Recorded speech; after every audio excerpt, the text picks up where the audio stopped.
Un crucero quedó aislado en el Atlántico después de que un brote mortal de antivirus dejara a 3 personas muertas, pasajeros encerrados en sus cabinas y equipos médicos luchando contra el tiempo. Este martes, 5 de mayo de 2026, el caso pasó a involucrar a la OMS, Cabo Verde, Holanda, España, Sudáfrica y Reino Unido. Porque el MV Rondios, una embarcación de expedición polar que salió de Ushuaia, en Argentina, terminó detenido frente a Cabo Verde sin autorización para desembarcar. Lo que comenzó como un viaje por áreas remotas de la Antártida y de islas del Atlántico Sur se convirtió en una crisis sanitaria seria, con cerca de 150 personas a bordo y una pregunta inquietante en el aire: ¿cómo llegó un virus raro, normalmente asociado a roedores, a una embarcación en alta mar? Ya te voy a contar todo eso, pero ahora vas a querer estar suscrito al canal para seguir bien informado. Información en tiempo real, con la mejor calidad periodística jamás vista y el estándar de credibilidad de Milson Alves. La Organización Mundial de la Salud informó que la alerta se recibió el 2 de mayo después de que surgieran casos graves de enfermedad respiratoria dentro del barco. Hasta el 4 de mayo había 7 casos confirmados o sospechosos, de los cuales 2 confirmados en laboratorio, 5 aún bajo investigación, 3 muertes, un paciente en estado crítico y 3 personas con síntomas leves. La enfermedad apareció entre el 6 y el 28 de abril, comenzando con fiebre, dolor de cabeza, síntomas gastrointestinales y cansancio. Pero en algunos casos avanzó a neumonía, dificultad respiratoria grave y choque. La situación se volvió más tensa porque el antivirus no tiene un tratamiento específico contra el virus. Lo que salva vidas es la atención rápida, oxígeno, cuidados intensivos y evacuación médica cuando la situación empeora. El MV Rondios no es un crucero común, de playa y entretenimiento. Se utiliza en viajes de expedición a regiones remotas con un itinerario que pasó por áreas como la Antártida, Georgia del Sur, Isla Nightingale, Tristán da Cunha, Santa Elena y Ascensión. La embarcación partió de Ushuaia el 1 de abril llevando a 88 pasajeros y 59 tripulantes según el conteo de la OMS. Eran personas de 23 nacionalidades en un viaje vendido como una experiencia de naturaleza extrema, con observación de aves, ballenas y paisajes aislados. Y es precisamente ahí donde está la preocupación. Las autoridades investigan si la exposición ocurrió antes del embarque, durante el paso por Argentina o en excursiones por regiones donde aves y roedores conviven en ambientes naturales. Las primeras víctimas muestran cómo la crisis avanzó de forma silenciosa. Un hombre holandés de 70 años tuvo fiebre, dolor de cabeza y diarrea leve el 6 de abril, empeoró rápidamente y murió el 11 de abril dentro del barco. Su esposa, de 69 años, también se sintió mal. Desembarcó en Santa Elena y fue llevada a Johannesburgo, en Sudáfrica, pero murió el 26 de abril. Después, un hombre británico presentó fiebre, dificultad para respirar y signos de neumonía. Fue evacuado en Ascensión y llevado a una UCI en Johannesburgo. El 2 de mayo, una mujer alemana murió a bordo, después de desarrollar síntomas días antes. Otros 3 casos sospechosos permanecieron en el barco, mientras equipos médicos comenzaron a evaluar a los pasajeros y recolectar muestras. Cabo Verde no permitió que los pasajeros bajaran porque el riesgo local necesitaba ser controlado antes de cualquier autorización. Esa decisión dejó el barco en una especie de espera fúnebre, al mismo tiempo que aumentó la presión para evacuar a los enfermos. Países Bajos empezó a preparar la evacuación médica de las personas en situación más grave.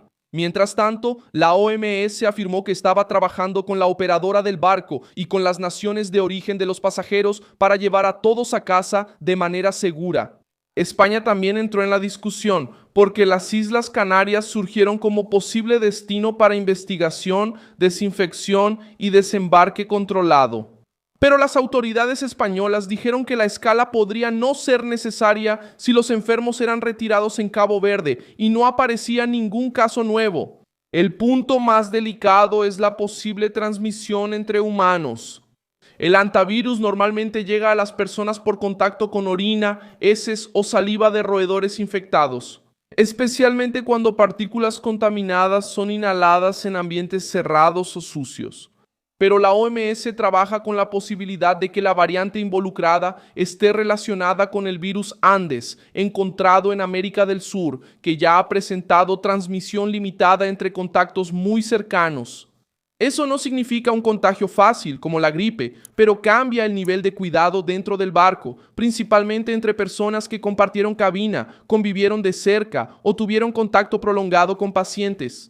La propia OMS mantiene la evaluación de riesgo baja para el público en general, pero el riesgo bajo fuera del barco no reduce la urgencia para quienes están dentro de él. Y es ahí donde el caso deja de ser solo una noticia sobre turismo y se convierte en una alerta de salud pública, en una embarcación aislada. Cada decisión necesita equilibrar dos cosas: proteger a la población en tierra y sacar rápidamente a quien necesita hospitalización. Si el barco atraca sin control, una nación puede crear una nueva cadena de exposición. Si la respuesta tarda demasiado, los pasajeros enfermos pueden perder la oportunidad de recibir atención a tiempo. La investigación todavía intenta responder dónde entró el virus, quién tuvo contacto cercano, con quién y si los primeros casos fueron infectados, antes del viaje o durante las paradas en áreas remotas. La historia muestra que ese miedo no nació ahora.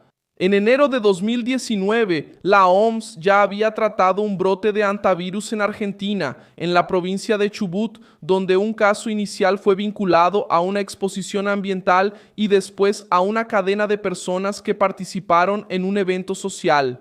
La investigación señaló una posible transmisión entre humanos y varios casos epidemiológicamente conectados.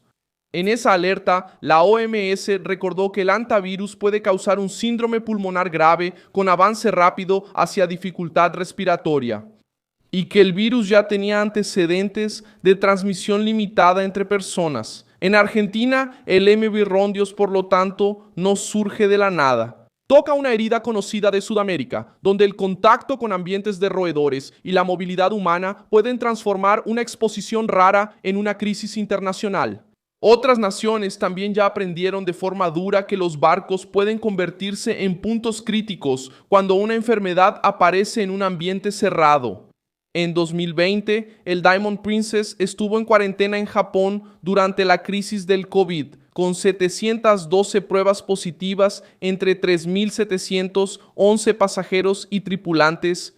Según el informe del CDC, el CDC también mantiene vigilancia sobre brotes en cruceros, especialmente gastrointestinais, porque los síntomas reportados a bordo ayudan a detectar rápidamente una amenaza y activar medidas de control. La diferencia ahora es que el MV Rondios no enfrenta un brote común de gastroenteritis, enfrenta una sospecha de hantavirus, una enfermedad rara, grave y con investigación aún incompleta. Ahora, el siguiente paso es decisivo: retirar los casos graves, hacer pruebas a los casos sospechosos, identificar el origen de la exposición y definir dónde. El resto de los pasajeros podrá desembarcar con seguridad. La operadora Ocean Wide Expeditions, la OMS y autoridades de varias naciones intentan coordinar una salida que no transforme el miedo en caos ni la cautela en abandono. El barco sigue siendo un símbolo de una crisis fácil de entender y difícil de resolver. 3 personas murieron, otras se enfermaron. Los pasajeros esperan en cuarentena y el mundo intenta descubrir cómo un virus raro entró en un viaje de expedición y obligó a todo un crucero a detenerse frente a la costa africana. Soy Milson Alves, internacionalista, y mi propósito es mantenerte bien informado con información veraz todos los días. Los enlaces de las noticias están en la descripción del video. Deja tu like en este video, suscríbete al canal y al final échale un vistazo a los comentarios para que estés aún más comprometido con la comunidad. Milson Alves.